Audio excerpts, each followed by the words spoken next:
গরম বাবা লেগেছে। বলো বলো বলো তোমরা বলো, আমি ভাত খাচ্ছি তো, চিকেন রান্না। এই যে এই যে এই যে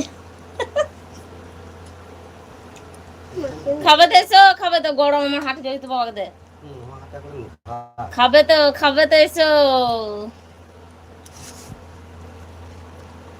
আমার সাথে আলুগুলো পড়িস নাকি?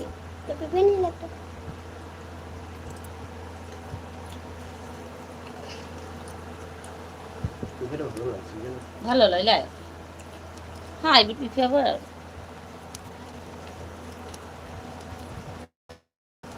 বাবু দেখে ছাড়বা। এসি চালিয়ে করো, এসি চালিয়ে করো, এসি চালু করো, এসি চালু করে দিন, চালু করে দিনছি এসি। এই যে এই যে লাও। ভাত খাও, একা একাকে খাই নাই আমি, ওই জন্যই খাবার আগে লাইভ চালু করেছি, সবাইকে দেখিয়েছি, তারপর খাইতে শুরু করেছি।